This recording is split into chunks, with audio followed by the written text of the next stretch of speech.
Saya akan membacakan firman Tuhan ini kepada saudara. Sebuah firman Tuhan yang cukup sentral dalam kehidupan kekristenan kita karena itu dinyatakan beribu tahun, paling sedikit 800 tahun sebelum Kristus lahir ke dalam dunia ini.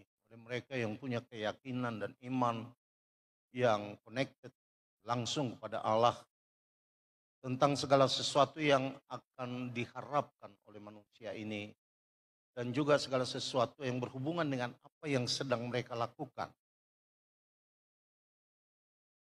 Dari Yesaya pasal 9 ayat yang ke-5 dikatakan di sini, sebab seorang anak telah lahir untuk kita, seorang putera telah diberikan untuk kita, lambang pemerintahan ada di atas bahunya, dan namanya disebutkan orang penasihat ajaib, Allah yang perkasa, Bapa yang kekal dan Raja damai.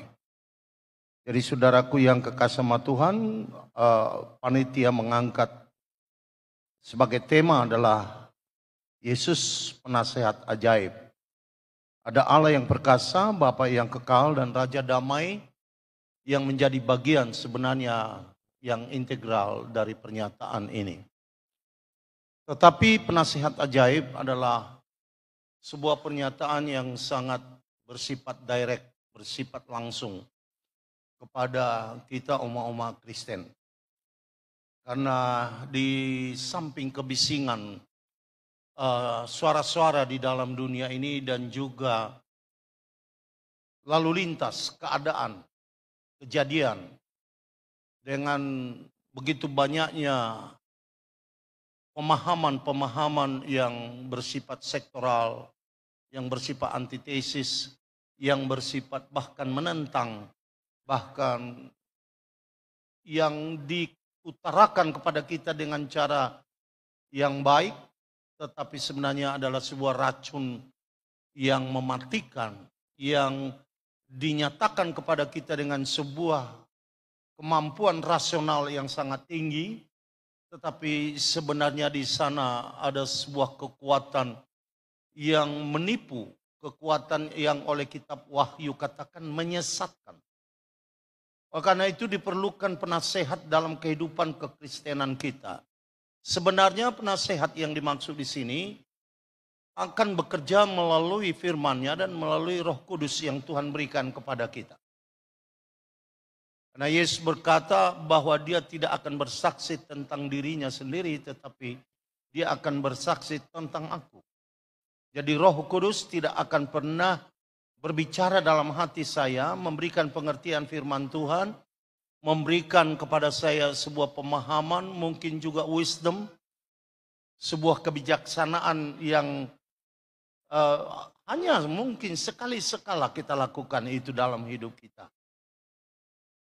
Bagaimana orang Majus itu diberikan sebuah mimpi dengan sebuah kebenaran yang dapat diterjemahkan oleh hati mereka supaya mereka jangan pulang melalui jalan yang pertama. Karena nyawa mereka terancam sehingga mereka harus pergi dengan jalan lain untuk pulang ke Mesopotamia.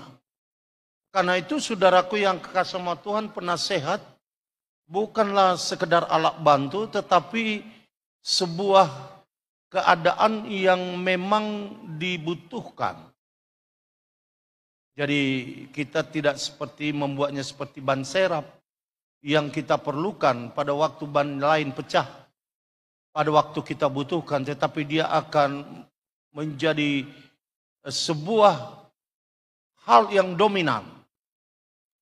Kalau bukan hal yang absolut dalam kehidupan kita di tengah perubahan-perubahan dunia yang menyesatkan ini, yang menipu ini, bahkan juga mengelirukan kehidupan manusia.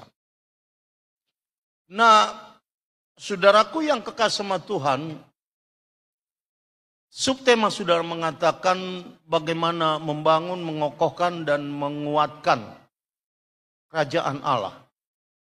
Sebenarnya kerajaan Allah itu telah terbentuk. Kita tidak akan membuat sebuah kerajaan Allah yang baru. Sama itu dengan tubuh Kristus. Saya pernah mendengar bahwa kita sedang mengadakan sebuah tubuh Kristus. Tidak, tubuh Kristus itu sudah ada. Semua sistemnya, strukturnya sudah ada di sana. Artinya Yesus datang dalam daging, Yesus mati dan bangkit pada hari ketiga, naik ke surga di sebelah kanan Allah Bapa, dan Roh Kudus diutusnya.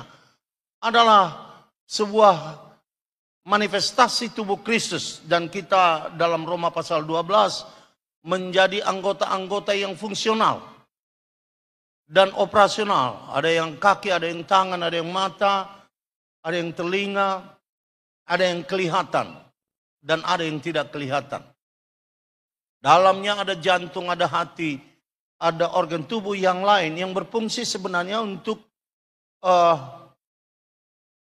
mengerjakan sebuah sistem kehidupan di dalam tubuh itu sendiri.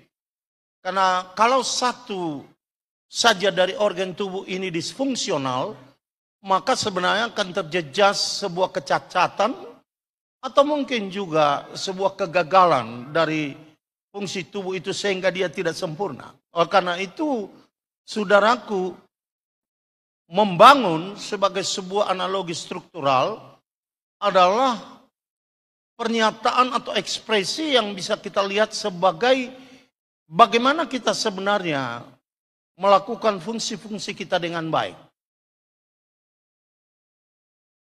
Lebih daripada itu, kita harus memahami apa sebenarnya itu kerajaan Allah. Kalau saja kita menyimak dari apa-apa yang kita baca dalam Alkitab, kerajaan Allah itu, dan saya tidak akan mungkin terangkan itu semua secara mendetail, adalah Injil. Injil ini menurut Rasul Paulus bukan sesuatu yang baru. Injil ini sebenarnya sudah diberitakan kepada semua orang yang percaya, terutama bangsa Israel melalui para nabi, dulu kala.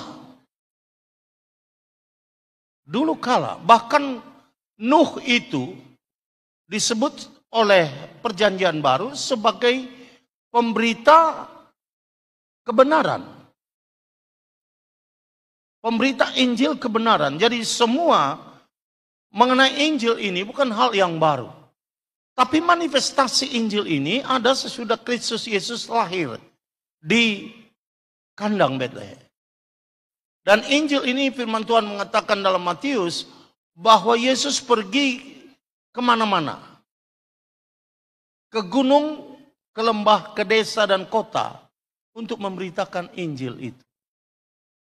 Injil kerajaan Allah ini adalah sebuah wilayah teritorial di mana sebenarnya Kristus terlibat di dalamnya. Jadi tidak ada Injil yang non-Kristus. Tidak ada Injil yang non-Yesus, yang datang di dalam daging seperti disaksikan oleh semua firman Tuhan, dan mati dan bangkit pada hari yang ketiga, dan naik ke surga. Dan akan datang sebagai janjinya, sebagai penguasa alam semesta yang akan mendelegasikan banyak pekerjaan untuk orang-orang percaya. Melebihi apa yang diberikannya kepada malaikat selama ini. Jadi saudaraku boleh pahami kalau Injil ini sebenarnya melibatkan dua hal. Satu adalah manusia, dan itulah menjadi objek dari Injil ini. Dan paling utama adalah Kristus. Jadi sebenarnya manusia tanpa Kristus tidak ada Injil. Dan Kristus tanpa manusia tidak ada Injil. Dia datang ke dalam dunia ini untuk memanifestasikan, menyatakan Injil itu. Itulah kerajaan Allah. Nah, kerajaan Allah ini menurut mereka-mereka yang lebih dahulu percaya daripada kita, bukan materi. Bukan materi. Ya. Ketika mungkin Yesus melihat ada kecenderungan murid-muridnya ini atau orang yang percaya kepada dia itu untuk melihat kerajaan yang akan dibentuk oleh Kristus itu sebagai kerajaan material, kerajaan fisik. Dan itu termaktub di dalam beberapa hal dan beberapa perkataan yang mereka katakan kepada Kristus. Dalam Kisah Rasul kita tahu bagaimana mereka menuntut itu. Akankah engkau mendirikan kerajaan Tuhan dalam bentuk tanda kutip sebuah kerajaan Allah yang bersifat fisik? Yesus memberikan contoh kepada kita dalam Matius pasal yang ke-6 tentang kekhawatiran. Karena tidak boleh tidak ada sebuah hubungan antara kehidupan sehari-hari kita dengan kerajaan Allah yang diterima itu. Ada apa di sana? Adakah ini kerajaan Allah yang bersifat angan-angan saja? Atau ini hanya bersifat futuristik? So, how about now?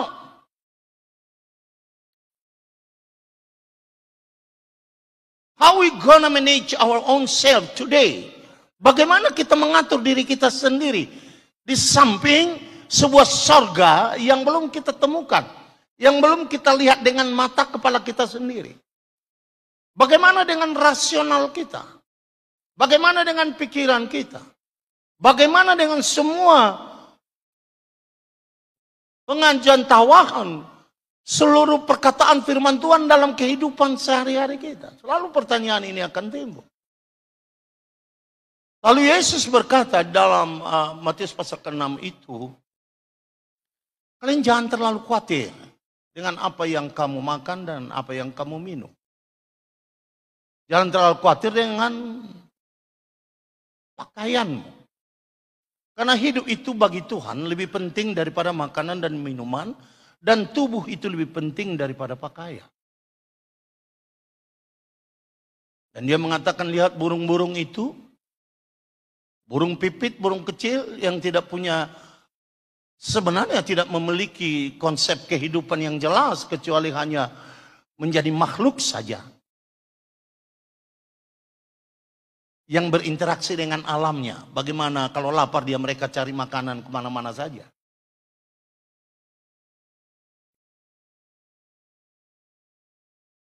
Yang tidak pernah menabur dan tidak pernah menuai. Dan tidak pernah membuat logistik untuk menumpuk hasil-hasil ladang untuk bagaimana memikirkan nasi kita untuk besok, seminggu yang akan datang, setahun yang akan datang. Kalau itu saja diperhatikan oleh Tuhan.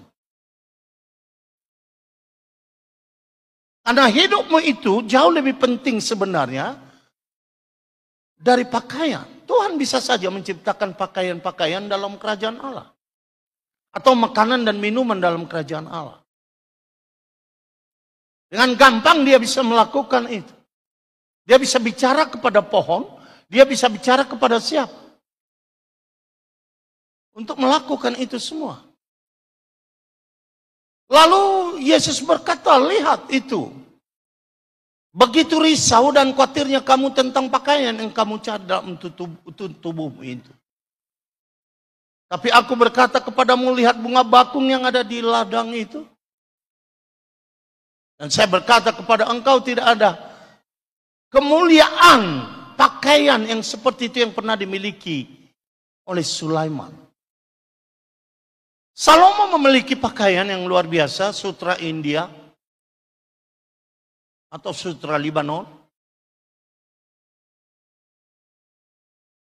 Tapi pakaian yang ada dalam kerajaan adalah lebih daripada itu. Dia bersifat nature. Kecantikan bunga bakung. Yang tidak diperoleh karena rekayasa. Yang tidak diperoleh karena produktivitas. Yang tidak diperoleh karena ada semacam jenit production. Jenit production. Sebuah batas produksi. Untuk mengatakan kapan kita beruntung, kapan kita tidak. Membuat sebuah prospecting untuk sebuah usaha-usaha yang kita lakukan. Atau mungkin kita mencoba membuat batas break even point kita. Nah, Yesus mengatakan pada murid-murid, tidak, kerajaan sorga bukan itu.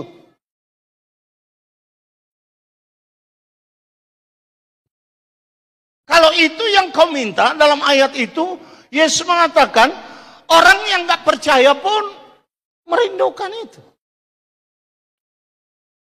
Orang yang tidak mempunyai kemampuan apapun untuk menyerahkan dirinya, memiliki kemampuan untuk mencari itu semua.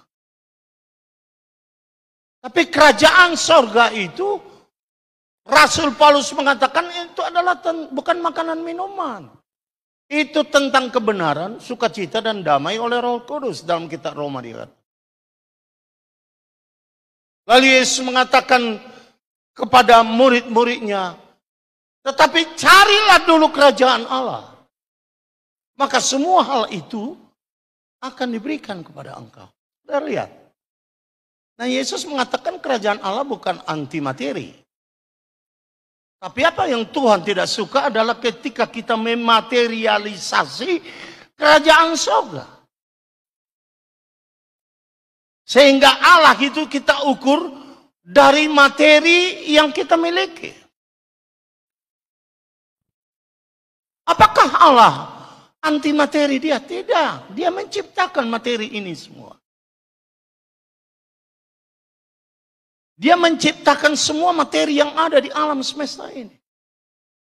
Dan membuat hukum-hukum yang disebut sebagai maintenance law atau nature law.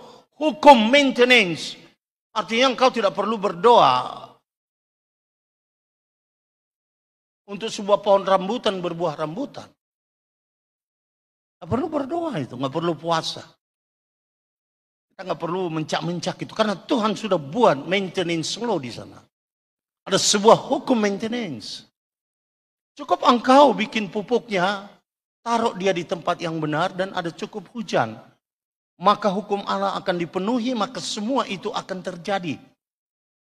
Kerajaan Allah adalah tentang kehidupanmu di masa datang yang engkau selenggarakan di masa sekarang. What you believe now. Apa yang kau percaya sekarang. What you do for what you believe now. Apa yang kau kerjakan dengan apa yang kau yakini sekarang. Itu kerajaan Allah. Saudaraku yang kekasih sama Tuhan. Firman Tuhan ini mencoba mengatakan kepada kita bahwa kerajaan Allah bukan masalah materi. Tetapi setelah engkau memiliki kerajaan Allah, maka semua materi yang kau butuhkan seperti pernyataan Rasul Paulus, memenuhi segala keperluan, memberikan segala kebutuhan kita dalam hidup kita. Tentu saja tidak semua terjadi begitu saja, karena ada hukum yang harus kita lakukan. Paulus mengatakan orang malas janganlah makan. Jadi begitu kau masuk dalam kerajaan surga, otomatis engkau dapat berkat daripada Tuhan. Kalau untuk hidup sehari-hari ya lah. Artinya hidup kontemporermu itu dijamin. Kadang-kadang ada pertanyaan teologis yang diajukan kepada saya. Sekaya apakah sebenarnya ukuran orang-orang percaya untuk menjadi kaya? Tidak ada ukurannya. Manusia yang membuat ukurannya itu. Kalau dulu waktu puluhan tahun yang lalu saya pernah dapat membaca undang-undang industri dan undang-undang tentang perdagangan. Mereka buat di situ pedoman pengusaha kecil itu adalah mereka yang dari sekian rupiah sampai 4 miliar rupiah. Itu pengusaha kecil. Pengusaha besar dari 4M sampai apa. Itu dulu nggak tahu peraturannya berubah-berubah, ya. Sekaya apa? Sekaya tanggung jawabmu saja. How much your responsibility in the kingdom of God then God will provide to you everything you need in establishing the kingdom of God itself in your surround. Itu hanya engkau berikan akan diberikan kepada engkau dengan tanggung jawab apa yang engkau berikan dalam hidupmu. Jika tanggung jawabmu itu sangat besar, maka saya percaya Tuhan akan memberikan kepada engkau fasilitas sehebat tanggung jawab yang kau berikan kepada Tuhan dalam kerajaan sorga itu.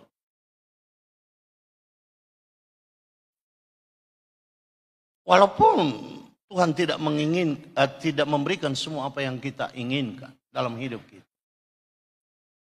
Karena itu saudaraku yang kasih Tuhan, yang pertama kita mengerti dulu kerajaan sorga itu adalah bukan sekedar hal-hal rohani, tetapi sebuah, menurut saya sih, kalau saya bisa minjam istilah itu, ada sebuah sistem dan struktur spiritual yang di-exercise, yang dilakukan, diselenggarakan oleh orang-orang yang percaya dengan semua konsekuensi logis yang ada di dalam keyakinan itu. Seperti tadi, materi itu. Coba kita buka itu kalau ada di sini. Mungkin Matius 3 ayat 33. Tetapi carilah dahulu kerajaan Allah dan kebenarannya, maka semuanya itu akan ditambahkan kepadamu. Terus, ayat 34. Aduh, gua pengen sobat lu jauh. Sebab itu janganlah kamu khawatir akan hari besok. Karena hari besok mempunyai kesusahan sendiri. Kesusahan sehari cukuplah untuk sehari. Artinya, udah pagoda kuhol somar sugut. Kalau marpikir pe hotu hari marsugut, nggak cukupi. Kalian nggak usah marpikir hotu hari marsugut, sebetulnya dangna madok nong beri makodi situ. Ayong hala dalam susah, hiaju pak kusong ni para bangun. Uboto hasusana luar biasa. Arung mau narungan berita na tu. Jadi ala songona jono kau tu mana? Lama juteng mangidiman rak. Ya lama tu jabunai tersanggup mau mangida namok mo kan.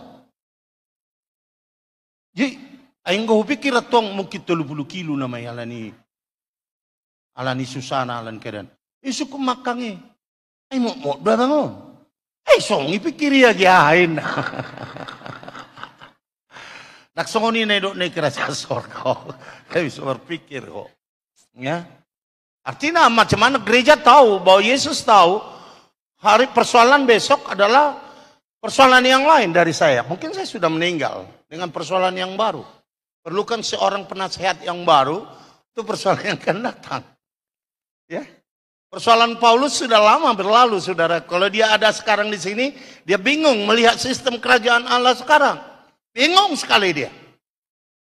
Karena apa yang terjadi sekarang itu dia tidak pernah tahu itu sama sekali.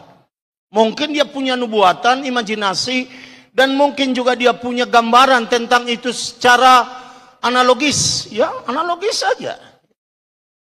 Tetapi sekarang apa yang kita miliki, kita lihat sendiri kemajuan ilmuwan itu. Kita lihat sendiri bagaimana AI itu telah menggantikan posisi manusia untuk berkhotbah. Ini kesusahan saya sekarang. Di Australia saya berkhotbah tentang ini. Pendeta Raja Guguk mengatakan kepada saya, ikut jam itahono muna dia mangi ihitahannya katanya. Laksana do pia menjam itaho. Ini tokodo murah-murah ro. Laksana do. Tapi AI itu tidak pernah menggantikan manusia untuk memberitakan ini. Karena saya katakan tadi, objek keselamatan itu, tujuan keselamatan itu adalah manusia. Manusia. Saya katakan sekali lagi manusia, bukan malaikat. Bukan makhluk lain di luar bumi yang tidak tercatat dan dimaktubkan dalam Alkitab. Ada beberapa yang dimaktubkan dalam Alkitab. Saya pengen berkhotbah tentang itu satu kali. Tentang makhluk-makhluk yang tidak kelihatan, tetapi Alkitab katakan ada. Tentang makhluk-makhluk sorga yang sama sekali tidak pernah di zaman modern ini menunjukkan dirinya. Tapi zaman lama sekali Zaman purba kala mereka suka menunjukkannya. Ke Elia, dia tunjukkan dirinya. Di zaman Nuh mereka tunjukkan dirinya. Dan lain sebagainya itu. But you have to believe bahwa Injil itu hanya untuk kau, hanya untuk manusia. Makanya Yesus memberikan tugas itu hanya kepada manusia saja. Tidak kepada AI. Nah, AI itu hanya knowledge. AI yang bisa tertawa tanpa sukacita, yang bisa menangis tanpa sedih, yang dapat mengelola, rekayasa ekspresi, seluruh ekspresi manusia yang mungkin ada. Dengan sempurna, dia bisa lakukan itu. Kenapa orang-orang seperti Elon Musk mengatakan bahwa AI ini bahaya? Kenapa pengelola AI dari Google itu, kalau saya tidak salah namanya Jeffrey, mundurkan diri dari Google karena dia lihat kebahayaannya ini. Tapi firman Tuhan menasihati engkau. Hanya kepada engkaulah diberikan tugas itu untuk memberitakan Injil. Tidak kepada malaikat. Nah, malaikat bisa memberitakan Injil itu. Dengan demonstrasi kuasa yang hebat dan luar biasa. Dan orang dengan cepat terpengaruh. Daripada songokoma beritahu berita nauli dan salawarmu maribak-ribak. Sikolape. Tungur semajo salawarmi. Harajab banua gijak ibabawa. Oh, salawarmu pe. Piu-piu. Tetapi saudaraku, saya beritahu kepada saudara, dia tidak mempertaruhkan pernyataan Injil ini kepada kemampuan intelektualitas manusia. Karena knowledge itu membunuh, kata firman Tuhan. Dia hanya knowledge, tidak ada iman. Lalu orang pernah bertanya kepada saya, baru beberapa minggu yang lewat. Dia meladong do persea halak di berita ni AI. Saya katakan kepada dia, maka imannya dibentuk oleh berita AI itu. Sama itu dengan ada orang berkhotbah tentang sorga, tentang keselamatan. Dengan Yesus yang hanya manusia tetapi bukan Tuhan dan orang percaya seperti itu. Maka saya beritahu iman seperti itu tidak akan pernah menyelamatkan dia. Gereja progresif itu tidak akan pernah membawa keselamatan itu karena Yesus tanpa Tuhan. Yesus tanpa manusia. Apalagi Yesus yang tidak mati dan tidak bangkit. Apalagi Yesus yang bukan duduk di sebelah kanan Allah Bapa sebagai simbol dari kuasa yang telah dianugerahkan kepada dia oleh Allah Bapa itu sendiri untuk semua eksistensi, untuk semua keadaan itu. Karena itu saudaraku yang kekasih sama Tuhan, diperlukan nasihat ajaib. Nah, kita masuk kepada tema. Tadi itu subtema. Tema, apa yang perlu dinasihati oleh Tuhan? Nah, saya tidak akan membuat sebuah detail tentang nasihat yang bisa diberikan oleh Tuhan karena semua hamba-hamba Tuhan. Saudara mungkin lebih banyak mengerti tentang itu. Sudah berkhotbah dengan itu, sudah mendengar firman Tuhan dengan banyak. Di gereja kita, di luar gereja kita, atau dari mana-mana segala macam. Tapi saya hanya akan membuat 3 saja. Seperti apa yang dikatakan oleh Yesus Kristus di dalam, saya lupa ya, di mana itu tertulis. Yohanes 16 ayat 4 bahwa akulah jalan kehidupan, akulah kebenaran, jalan dan kehidupan. 16 ya? 14 ayat 6. Oh ya. Yohanes 14 ayat 6. Buka dulu itu. Kata Yesus kepadanya, akulah jalan dan kebenaran dan hidup. Tidak ada seorang pun yang datang kepada Bapa kalau tidak melalui aku. Artinya, dia mengatakan dalam 3 main point dari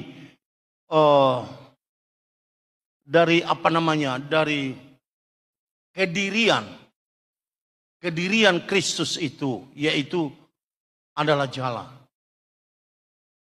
Dia memberikan simbol jalan ini karena saudara yang mulai dari sebuah awal akan masuk di dalam sebuah akhir yang benar. Kalau jalan saudara itu benar, maka destinasi saudara pasti benar. Ada jalan yang tidak berujung, dan itu tidak akan membawa saudara kemana-mana. Saudara jalani, kemungkinan ada banyak kenikmatan di sana, ada banyak keindahan di sana, ada banyak, tetapi itu tidak akan membawa saudara kepada destinasi yang benar. Jadi kalau Yesus mengatakan akulah jalan, ini bukan masalah agama. Ini bukan masalah kurban yang kau berikan kepada Tuhan. Seperti apa yang dikatakan oleh Israel. Nah, mereka memberikan kurban, jadi objektivitas mereka itu jadi kurban itu sendiri, bukan diri mereka. Ya. Mereka memperbaiki kurban-kurban dengan baik karena kepada kurban itu mereka memberikan garam supaya simbol enak rasanya. Dan setiap kurban itu mereka harus berikan kemenyan supaya harum di hadapan Tuhan. Yang terakhir bukan masalah diri mereka lagi.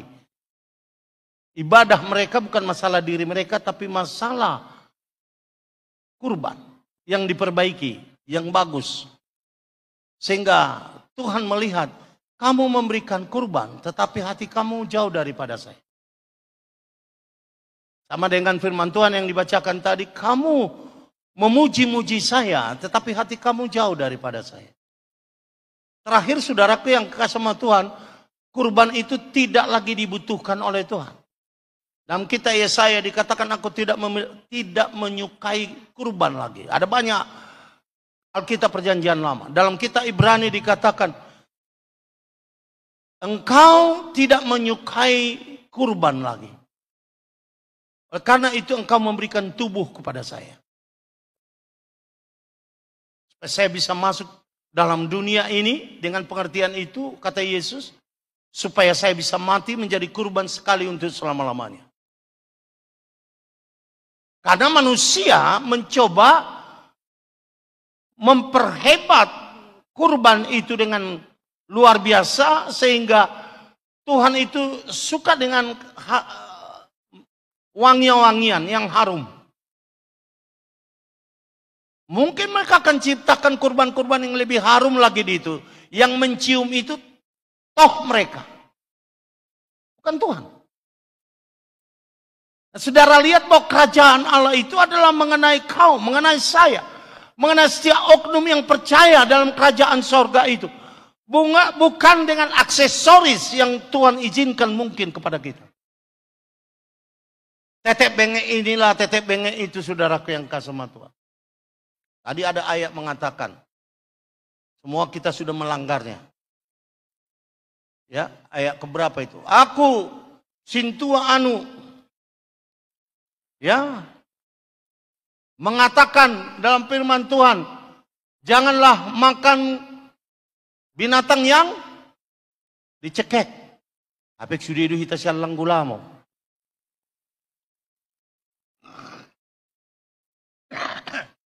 Ay namate na sine di gulamoy? Ngino to mati buhay. Ang namate maniko ti ang namate buhay, ang namate buhay. Ngahabis na pinagudang ikanasid doho.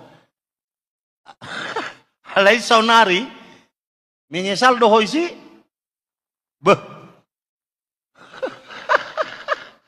Saudara yang kekasih sama Tuhan. Saudara tahu kerajaan sorga itu adalah tentang penyesalan. Ya. Kerajaan sorga itu bukan hura-hura. Kerajaan sorga itu adalah tentang penyesalan.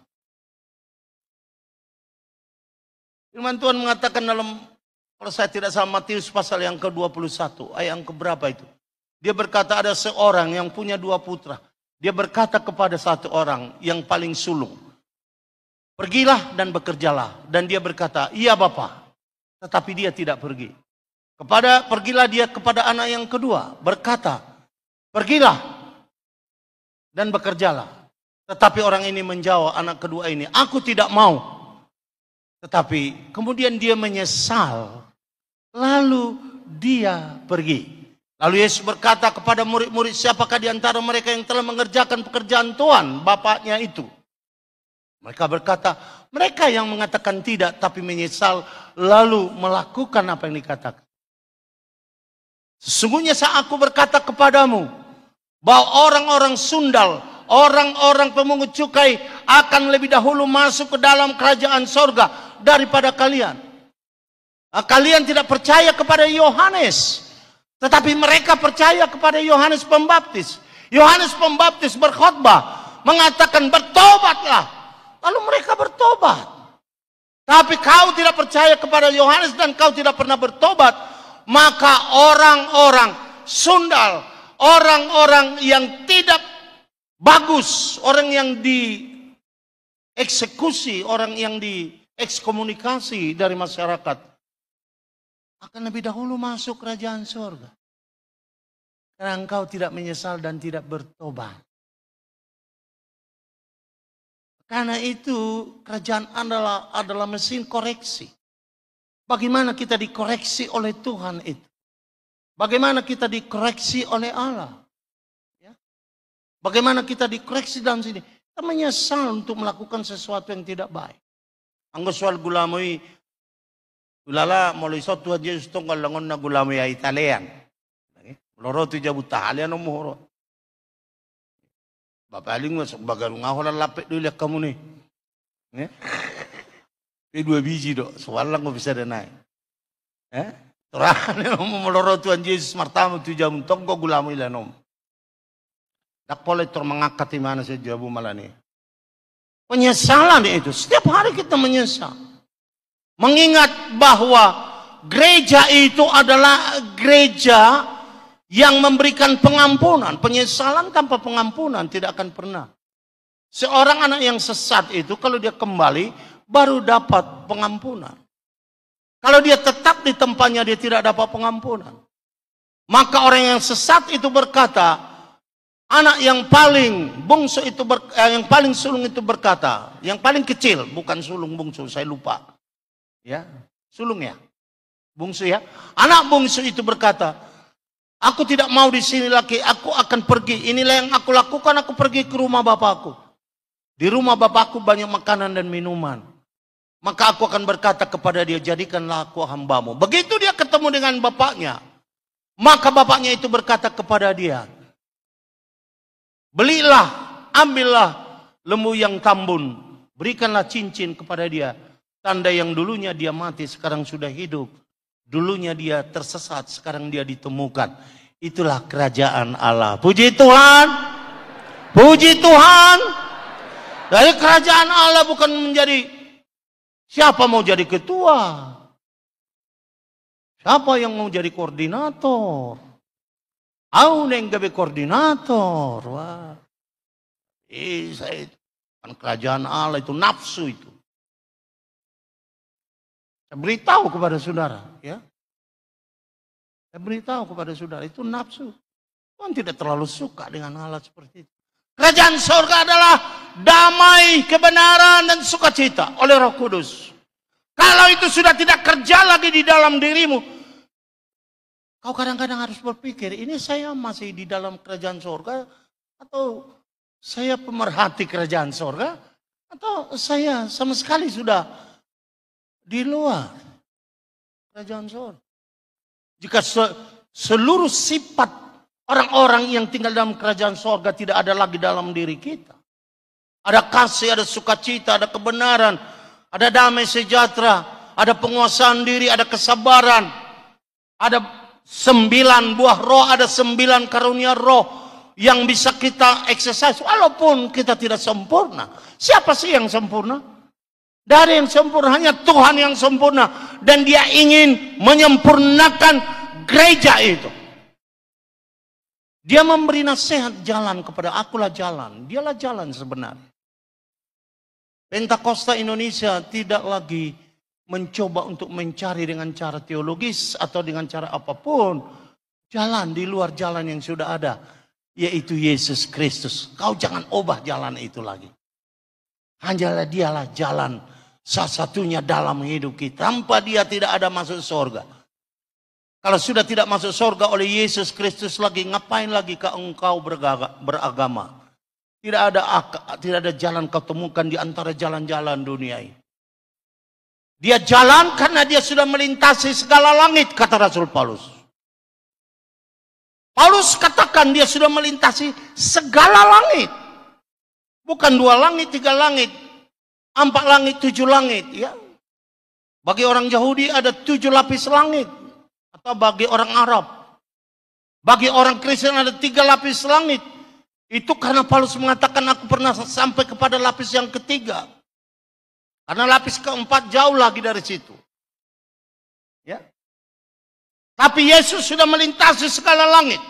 Ketika dia berkata akulah jalan, maka jalan-jalan yang ada di alam semesta yang sangat luar biasa ini tidak akan menyesatkan engkau lagi.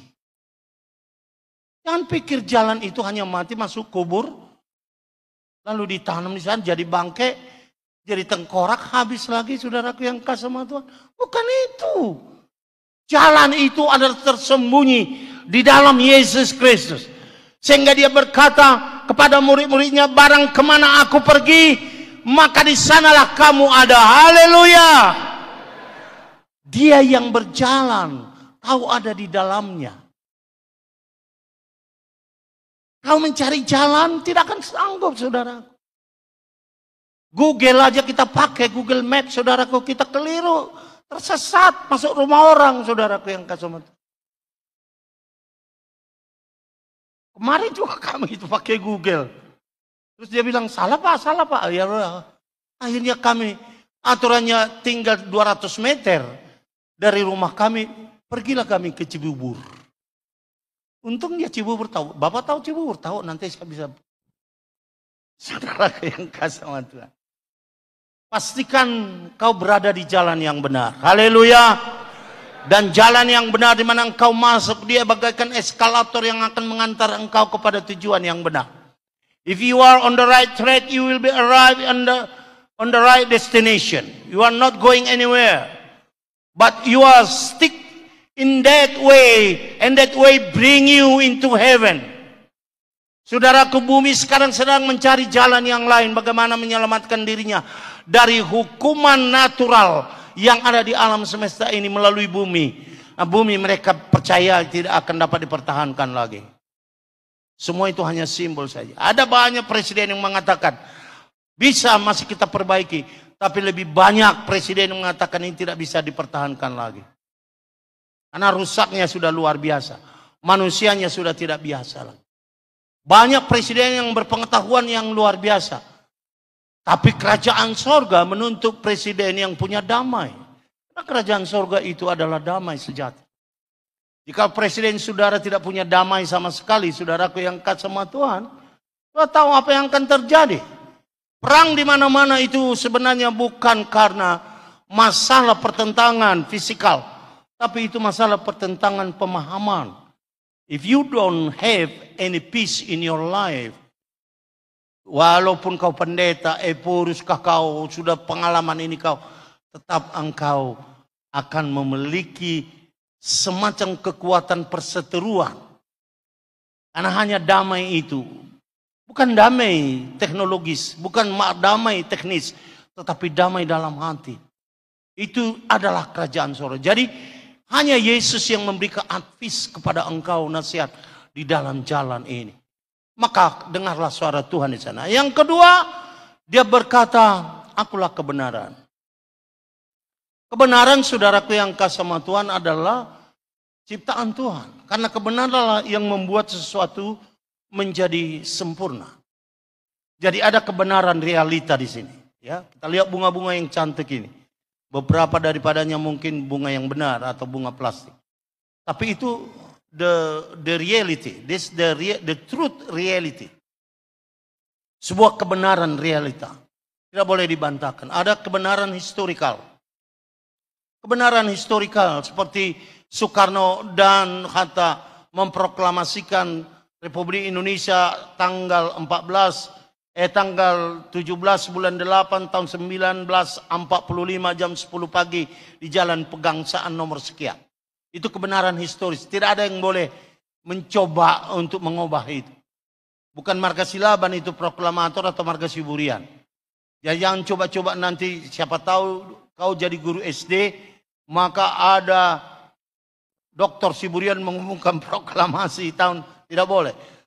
Itu adalah kesesatan. Jadi kebenaran adalah sebuah kebenaran. Ada kebenaran matematika. Kebenaran matematika itu adalah 5 kali 5 sama dengan 25. Di mana-mana sama. Jika sudah pergi ke Rusia, ke Amerika, kemana itu kebenaran matematis, itu selalu sama. Jangan seperti bapak tua saya disebut dia guru SD, tapi tamat dari kelas 4 SD menjadi guru. Karena zaman dulu tidak ada guru, jadi dipanggillah dia, jadi gurulah kau. Lalu dia bilang 5 kali 5 sama dengan 26. Kalau itu jadi kebenaran, maka jatuhlah pesawat terbang. Dan tidak ada yang bisa bikin roket, tidak ada yang bisa bikin lampu lagi. Karena sebuah kebenaran yang salah tidak akan memproduksi sebuah kebenaran yang benar. Sebuah kebenaran yang tidak benar tidak akan pernah membuat sebuah kebenaran dalam kehidupan kita. Itu sebabnya Yesus berkata, jangan percaya kalau itu tidak benar. Karena ada orang berkata di sanalah Mesias itu, di sinilah Mesias itu. Mesias itu sekarang ada di dalam AI. Dengarkanlah AI, dia akan menjadi Tuhan, menggeser kedudukan Yesus, menggeser kedudukan Allah. Karena dia bisa menyatakan apa saja yang masuk akalmu. Kerajaan Allah itu adalah beyond your mind. Melampaui pikiranmu. Paulus mengatakan kasih Allah itu melampaui akal budimu. It's not always in the realm of your knowledge. Dia melampaui pikiranmu, saudaraku. Oh, karena kalau Yesus mengatakan kebenaran dialah the real truth. Dialah kebenaran yang tidak bisa dibantahkan. Sudah bicara kebenaran waktu, itu masih bersifat kontemporer. Di dunia ini 24 jam satu hari. 365 hari satu tahun. 52 minggu satu tahun. Itu ukurannya. Itu kebenaran kita. Tapi kalau sudah pergi ke angkasa yang lain, di sana satu hari itu bisa bukan 24 jam. Itu satu hari ada yang lebih cepat, bisa 100 jam. Ada yang 1000 jam. Ada yang 100 tahun. Baru satu hari di sana. Karena itu kebenaran. Lingkaran, siklus perjalanan waktunya beda dengan kita. Mengelilingi mataharinya. Putarannya pun beda. Dan katakan, Petrus katakan itu kepada kita bahwa satu hari bagi Allah sama dengan 1000 tahun bagi manusia. Artinya kalau kau pergi ke tempat yang saya katakan itu, satu hari sudah tinggal di sana dan sudah kembali ke sini, dunia ini sudah berjalan 100 tahun. Tidak kenal lagi, mana anak saya, mana dia, sudah 100 tahun, udah tua. Udah pada mati semua. Jadi banyak kebenaran-kebenaran yang masih berubah di sini.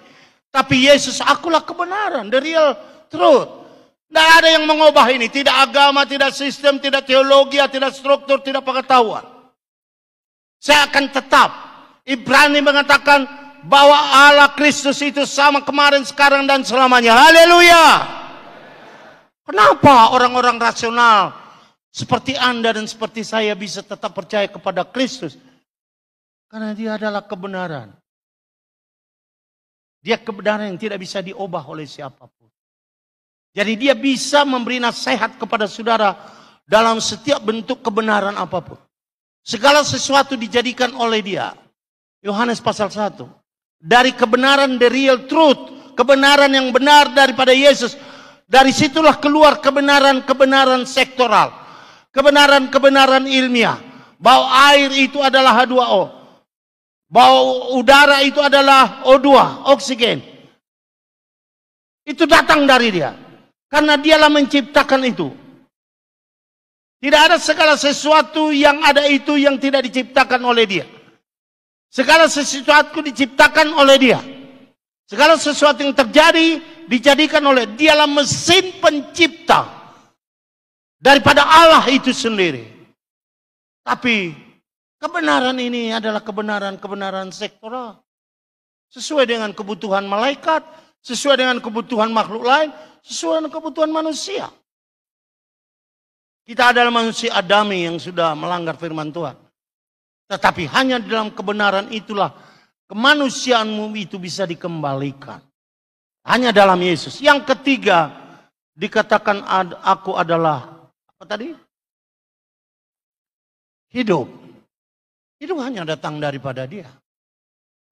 Saya kurang tahu hidupnya, sistem hidup yang dimiliki oleh malaikat. Malaikat pun diciptakan oleh Dia. Ya. Seluruh makhluk hidup di dalam dunia ini tercipta dari Dia. Dengan seluruh spesies. Burung saja macam-macam spesies. Ada 2000 burung spesies ya. Ikan ada ribuan spesies ikan. Monyet banyak, saudaraku yang kasih sama Tuhan.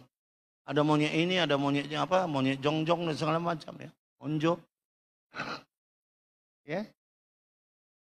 Tapi hanya ada satu spesies tunggal yang diciptakan oleh Allah, yaitu manusia. Kita spesies tunggal. Kita bukan keturunan monyet. Monyet itu dibuat dari atom. Dari molekul, dari tanah. Kita juga dibuat dari tanah dan atom. Mirip dengan monyet. Tidak ada bedanya. Sehingga sebenarnya 98% DNA kita itu sama dengan monyet. Tidak ada. Hanya 2% beda. Apa itu? Kepadamu diberikan napas kehidupan dan peta dan gambar Allah diberikan kepada engkau. The image of God is transferred into your life. Itu yang membuat engkau beda. Masalah otak. Gajah lebih besar otaknya. Paus juga lebih besar. Otakmu itu hanya 1 kilo saja. Ya, 1 kilo, 100 gram saja, saudaraku. 100 gram apa? 1000 gram ya? 100 ya? 1000 ya? Nah, belum ada perubahan ya. Nah, saudaraku yang kekasih sama Tuhan. Tapi kepada engkau diberikan image of the Lord. Image sang pencipta itu. Berikan kapasitas dan kemampuannya. Itu sebabnya saudaraku yang kasih sama Tuhan. Allah itu pernah turun melihat kemampuan berpikir manusia dalam kitab Kejadian pasal 11. Dia heran, dia berkata, orang ini bisa melakukan apa saja yang dipikirkannya. Anything you imagine, anything you think, anything you come to your mind can be manifested into reality. Begitulah kemampuan otak manusia itu. Karena dia diciptakan segambar. Tuhan pernah menyesal. Bukan karena otaknya, tapi karena otaknya yang tidak bekerja diselaraskan dengan hatinya yang memiliki keputusan. Sehingga firman Tuhan mengatakan, hati mereka cenderung untuk melawan dan memberontak kepada Allah. Oleh karena itu saudaraku yang kasih sama Tuhan. Dalam 3 hal utama ini kita perlu penasihat, yaitu Yesus Kristus. Dan di dalam Alkitab semua nasihat-nasihat itu ada. Haleluya. Benar Apostol Paulus gugum mahatane di bata di bagasa kamu. Oleh itu kita patut memuji Dia, menyembah Dia, menyatakan pujian kita kepada Tuhan. Karena Dialah jalan kebenaran dan hidup. Dan di dalam Dialah, saudaraku yang kekasih sama Tuhan, ada nasihat kepada hidup kita. Nasihat itu bisa ditransfer sesuai dengan kemampuan penerimaanmu. Kepada seseorang diberikan ini, kepada seseorang diberikan itu, kepada seseorang diberikan itu. Paulus mengatakan roh yang sama diberikan kepada setiap orang untuk melakukan yang baik ini, yang baik itu, yang baik sana, yang baik sini. Semua itu. Jikalau engkau dapat memberi, engkau memberikan. Jikalau engkau dapat mengajar, engkau mengajar. Jikalau engkau dapat memimpin, engkau akan memimpin. Roma pasal 12. Apa saja Tuhan berikan, karena Dia akan bisa berikan nasihat. Semua fungsi dan operasional kita di jalan yang benar dan dalam hidup yang benar dan dalam sebuah kebenaran yang bersifat absolut dan totaliter, yaitu Yesus Kristus. Mari kita bangkit berdiri. Haleluya, kita angkat satu pujian bagi Tuhan.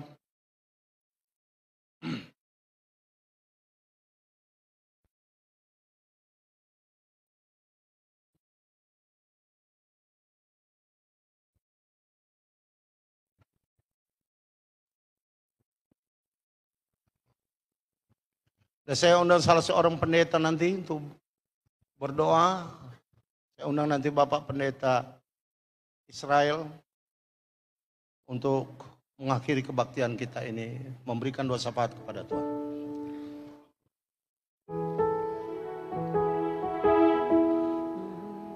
Tuhan memberikan kekuatan kepada yang lemah dan mendapatkan semangat hidupku.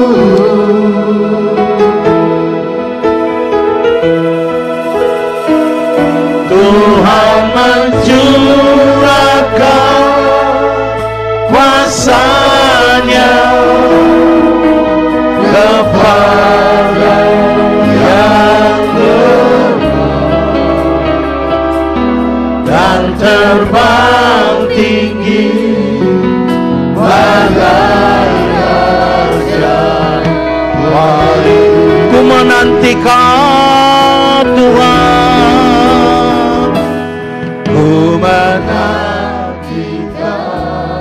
Tuhan, ku dapat kekuatan baru seumpama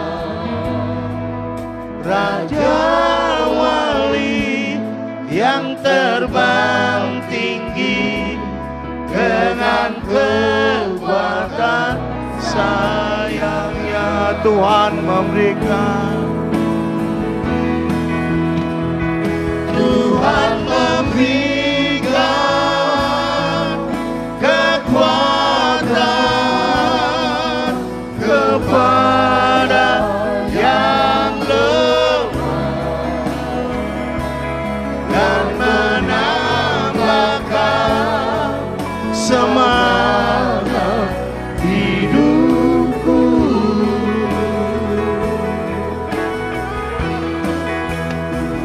Tuhan mencurahkan kuasa-Nya kepada yang lemah yang terbang tinggi bagai raja wali. Kita tundukkan kepala kita. Terpujilah Engkau Yesus Kristus Haleluya, haleluya. yang telah berfirman bagi kami Tuhan. Kembali kami Engkau datang Tuhan yang kepada telah Tuhan. datang dan memberi Berseru dirimu Tuhan kepadamu untuk kehidupan karena Engkau kami. Allah. Engkaulah Telah Kristus mengutus yang anakmu bekerja Yesus dalam kehidupan Kristus, kami. Tuhan kami sebagai Melalui juru pekerjaan Roh Kudus yang telah Supaya kami kami terima. dapat berjalan Yang menerangi di antara hati dan pikiran kami. kesibukan Yang dunia menerangi ini, setiap jalan kami kebisingan Tuhan. saudara-saudara Inilah Tuhan, yang simpang dan baik siung kami di Tuhan sana. Tetapi kami menghadiri juga adalah Tuhan. hamba-hambamu Di yang mana telah hari Engkau kelahiranmu pada saat yang ini tidak Bapa. berdaya dari Kami diri terpanggil kami Tuhan sendiri. untuk Yang datang tidak akan mampu menyembah memimpin dan tanpa sujud kepadamu pertolongan Tuhan. sendiri. Itulah sebabnya pada Yang tidak hari ini akan Tuhan, dapat memberikan oh kami sesuatu Tuhan dengan kepada penuh jemaatmu sukacita atas tanpa Engkau segala memberikan juga Tuhan, sesuatu kepada kehadiranmu di tengah-tengah kami. Kerajaan-Mu Melalui hadiratmu adalah Tuhan telah rohani memberkati kami. kami Tuhan. Kerajaan-Mu adalah bagian Dimuliakanlah hidup kami. Yesus, dipuji Kerajaan-Mu namamu. adalah bagian Engkau memberikan terpenting jalan bagi kami dari jiwa dan kami. Engkaulah hidup kami Semua hal dan kami yang tergantung bisa hanya diberikan kepada Engkau kepada Tuhan. kami. Dan firman-Mu Karena hidup Tuhan. Tuhan tahu Dan apa firman-Mu yang lah perlu Yesus bagi Kristus hidup Tuhan. kami. Yang telah Semua memberikan itu bagi kami Tuhan kekuatan. untuk menunjukkan kepada Bahkan juga Tuhan para hamba-hamba bagaimana Tuhan. Tuhan akan Di mana Tuhan dalam melayani Engkau di segala tengah-tengah kebaikan gerejamu.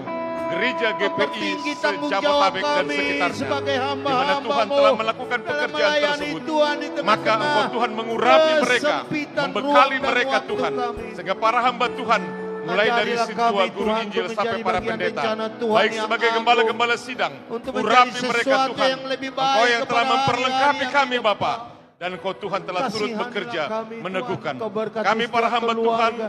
Ada rekan keluarga sekerjamu Tuhan. hamba-hambamu di Kami mana butuh saja. Tuhan Tidak pertolongan. ada yang Kami butuh kau lewati petunjuk. dan Kami lalukan. butuh pimpinanmu Tapi Tuhan. semua kau Supaya hampiri. kami Tuhan memberi Kau diri kami berkati dipimpin oleh mereka Roh. semua, Dan Tuhan. pengurapanmu Tuhan yang kau limpahkan Mereka bagi dengan kami. pelayanannya, Itulah Tuhan yang kami anak-anak terima. mereka, cucu mereka. Sehingga kami Tuhan Siapa sebagaimana ada pada saja saat yang ini tinggal dapat bersama melayani. dengan mereka, Terima Tuhan. kasih Yesus, terima kasih kami Semua sampaikan. hari itu datang. Baik hambamu Bapak Pendeta juga Tuhan Siburian. Yang telah melayani firman Tuhan. Di mana kami bersyukur Engkau memberi juga usia yang panjang. Dan kekuatan datang daripadamu. Sehingga seluruh juga Tuhan pekerjaan pelayanan dan pemberitaan Injil ini Tuhan. Boleh disampaikan Tuhan di seluruh Indonesia, di tengah-tengah gerejamu. Gereja Pentakosta Indonesia khususnya. Dipuji-pujilah namamu Yesus, ditinggikan namamu. Nama sebagai penyelamat jiwa kami. Nama Yesus yang tidak pernah berubah. Pada hari ini Tuhan, kami Tuhan telah merayakan dengan sukacita. Dan dengan senang hati kami menerima firman-Mu yang sudah bersabda bagi kami. Hormat bagimu, kemuliaan bagimu kami sampaikan. Mulai dari saat hari ini Bapa sampai Maranatha Tuhan datang. Di akhir. Bapa terima kasih. Bapa terima kasih. Bapa di dalam sorga,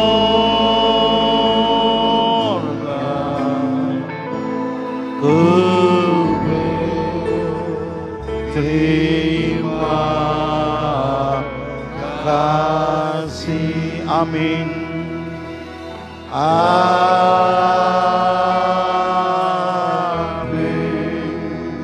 Saudaraku yang kekasih, marilah kita tutup kebaktian ini dengan doa penutupan kita. Ya Bapa kami, ya Bapa kami di dalam surga, dikuduskanlah kiranya, datanglah kerajaan, jadilah kehendak-Mu di bumi seperti itu.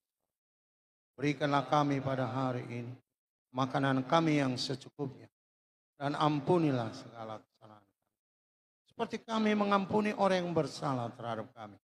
Dan jangan bawa kami dalam pencobaan, melainkan lepaskan kami daripada yang jahat. Karena Engkau yang punya kerajaan dan kuasa dan kemuliaan sampai selama-lamanya. Karunia Tuhan Yesus Kristus, kasih Allah Bapa, dan persekutuan dalam Roh Kudus menyertai sidang jemaat sekalian. Haleluya. Amin. Saya persilakan duduk kembali. Nang di Jaho buku Nabaria. Tadi udah dari bahasa Indonesia, bahasa Inggris, sekarang bahasa Batak.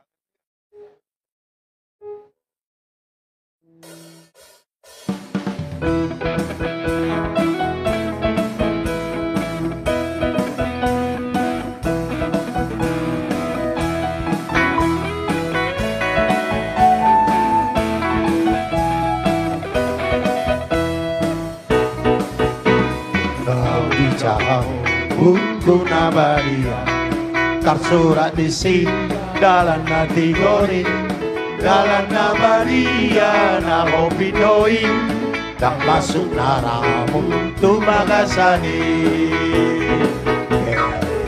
Tasai madala, tepuk tangannya begini. Nusa Ulakai Oh Lododo Do Oh Mahola Hutan Tuhan Siona Bolu Sota Dolo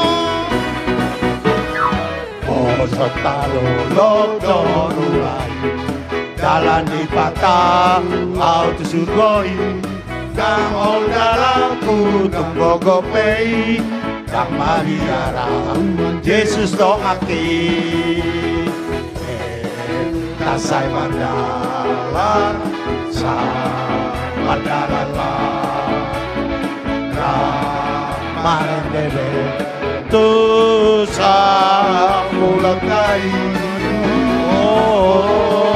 do do do do oh mahola tu tani Tuhan Sion nau sai tari kondala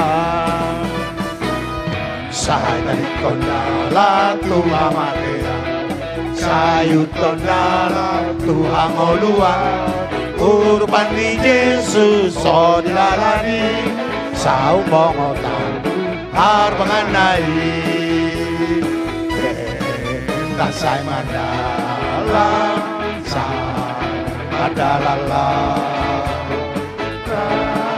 marendebe tu samulotai oh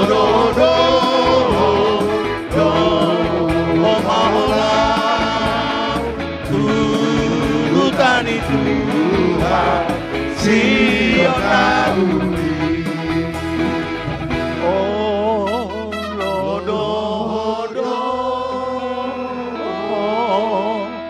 do hot mahola